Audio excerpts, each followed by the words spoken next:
हो गया जी आजमल साहब, बहुत बढ़िया हो गया, बहुत बढ़िया। धन्यवाद सभापति महोदय। निःशुल्क और अनिवार्य बाल शिक्षा का अधिकार संशोधन विधेयक लाया गया है।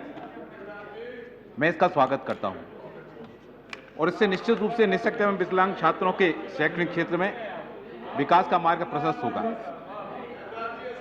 मैं माननीय मंत्री जी को धन्यवाद देना चाहता हूं कि बड़ी संजीदगी के साथ में समाज के उस तबके को शिक्षा के अधिकार में शामिल करने का जो बिल लाया गया है वो वास्तव में स्वागत योग्य है।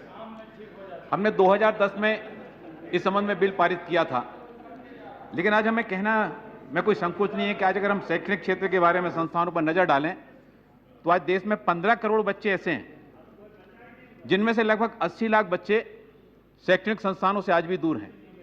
सरकारी आंकड़ों के हिसाब से 50-60 बाल श्रमिक हैं और अगर गैर सरकारी आंकड़ों पर बात करें तो 6 करोड़ बाल श्रमिक हैं जो आज भी स्कूलों से दूर हैं, वंचित हैं।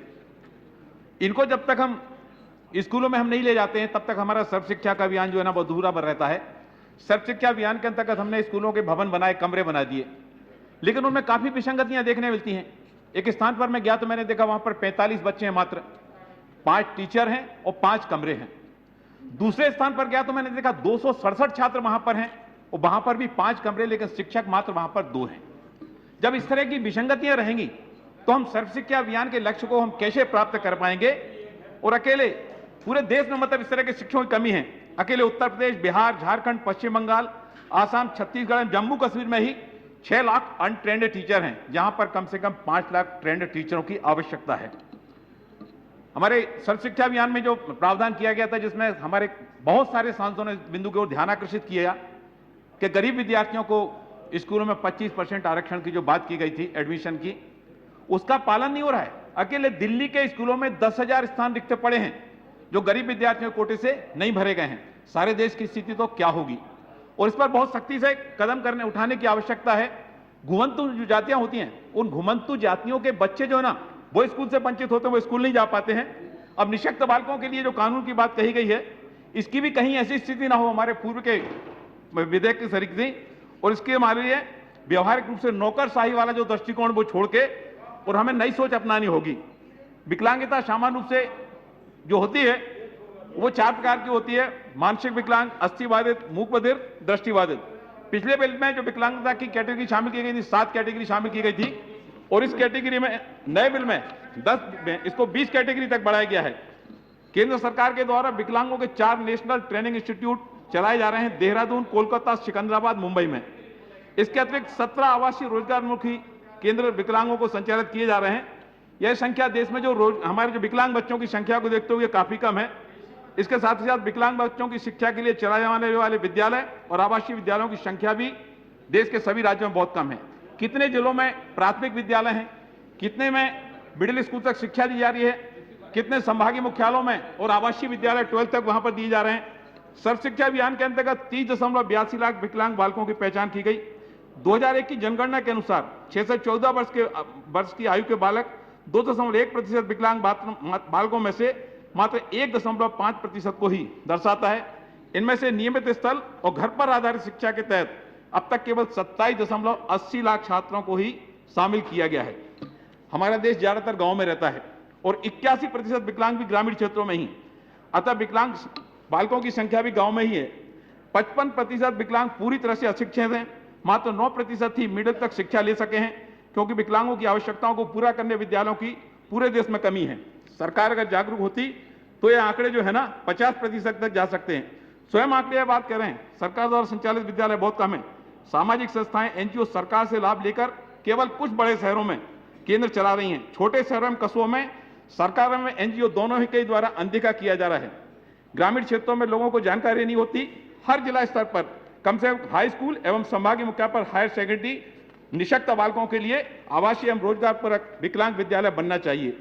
सर्व शिक्षा अभियान के अंतर्गत विशेष जरूरत वाले बच्चों के लिए प्रति बालक 3,000 रुपया प्रतिमाह निर्धारित किया गया है, जिसमें से 1,000 रुपया समर्थक शिक्षक की नियुक्ति के लिए अलग रखा जाएगा। सार्थक कदम किंतु ऊंट के मुंह में जीरा जैसा होगा। गरीब परिवार का बच्चा प्राथमिक स्कूल बोर्डिंग में पढ़ता है, 200 रुपया प्रतिमाह लॉजिंग बोर्डिंग को दिया जाएगा। हॉस्टल में आय की आवश्यकता होने पर आय को 50 रुपया दिया जाएगा। अब बताइए आप, 50 रुपए में कौन आया काम करने को तैयार होगी। स्टैंडिंग कमेटी की रिपोर्ट में भी इस बात को कहा गया है कि अभी तक विकलांग बालकों में से सिर्फ 75,099 बालकों को ही नियमित स्कूल में शिक्षा दी जा रही है। अतः सर्व सुविधा युक्त स्कूलों को बढ़ाए जाने की आवश्यकता है। जो हमारा स्टैंडिंग कमेटी की रिपोर्ट है, इसका 8 पॉइंट है। इस बिंदु में कहा गया है कि निःशक्त बालकों को विशिष्ट सहायता प्रदान करने के लिए कुल 10,014 विशेष शिक्षकों की नियुक्ति की गई है, जो और 58.78% स्कूलों को रैंप और हेडल उपलब्ध कराए गए हैं, जो कि अपने आप में कहते हैं कि यह संख्या बहुत कम है। हमारी तैयारी पूरी नहीं है। कितने प्रकार के विकलांग बच्चे हैं, सभी बच्चों को जो है ना, मैडम अभी तो मैंने शुरू किया है, तो आपका थोड़ा संरक्षण चाहता हूं और थोड़ा हमें समय मिलना चाहिए। इस कानून के अंतर्गत सरकार को सभी राज्यों में अभियान चलाकर समय कट रहा है, सैंपल सर्वे नहीं बल्कि पूर्ण सर्वे कराना चाहिए। और कितने विकलांग हैं, कितने प्रकार की विकलांगता है, कितने मूक बधिर हैं, कितने दृष्टिहीन हैं, कितने अस्थिबाधित हैं, कितने मंदबुद्धि हैं, उनको किस तरह की शिक्षा देने की आवश्यकता है। क्या पास के गांव में, जिला के केंद्र में, पुनर्वास केंद्र में रहकर शिक्षा दी जा सकती है। सेंट्रल स्कूल में 10 टीचर नहीं है। मैडम मैं आपके माध्यम से कहना चाहता हूं, आप शॉर्ट में पॉइंट्स दे दीजिए। मैं शॉर्ट में बोलता हूं, आपके दूसरे स्पीकर के लिए मैं आपके माध्यम से कहना चाहता हूं कि विकलांगों में किसी तरह की कमी नहीं होती। इनकी विकलांगता के किसी तरह से उनकी प्रकृति में बाधक नहीं होती। और इसका उदाहरण है हमारे इस सदन में सम्मानित जयपाल रेड्डी जी, मैं उनका सम्मान करता हूं। सम्मानीय रविंद्र जैन, संगीत की दुनिया में उन्होंने नई नई रचना रच के आकाश की ऊंचाइयों को छुआ है। यमुना प्रसाद शास्त्री जी हमारे इसी सदन के सम्मानित सदस्य थे 1977 में, कि घर देखना है इनकी उड़ान को तो ऊंचा कर दो आसमान को। हमें अपने बजट को एलोकेशन हमको बढ़ाना होगा और हज का हमारे हक का आसमान खुला रखें तो हम देखेंगे तारे जमीन पर भी आएंगे। इन विकलांग बच्चों को उनके लिए अच्छे अवसर उपलब्ध कराए जाएं, शिक्षा के अच्छे अवसर उपलब्ध कराए जाएं, ट्रेंड टीचरों की व्यवस्था की जाए। तो मैं कहना चाहता हूं कि हमारा देश और किसी भी तरह से हमारे विद्यार्थी जो है ना, वो अपनी योग्यता प्रमाणित करने में पीछे रहने वाले नहीं है। अभी एक मैगजीन में मैंने पढ़ा था 16 विद्यार्थियों के बारे में, और वो विकलांग विद्यार्थी थे। हर विद्यार्थी में कुछ ना कुछ प्रतिभा थी।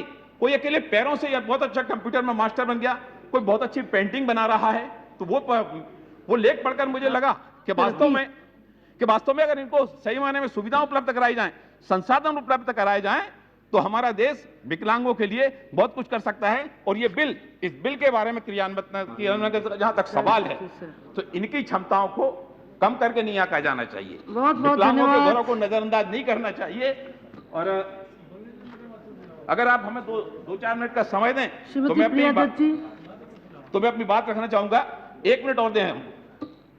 मैं मात्र 1 मिनट ही चाहता हूं कि विकलांग बच्चों के साथ में आप देखते हैं अक्सर रेलवे स्टेशन पर कहीं आप बैठे रहते हैं, आपके बाजू में कोई विकलांग बच्चा बैठा होता है, उसकी मुंह से अगर लार बह रही होती है, मां तो पूछती है अपने पल्लू से, लेकिन बाजू में ही कोई महिला बैठी होती है अपने बच्चों को लेकर, तो वो चली जाती है। स्कूल में वो खाने की मेज पर जाता है तो बाजू में उसके जो बच्चे बैठे रहते हैं उसको मंदबुद्धि कहकर वहां से उठ के चले जाते हैं।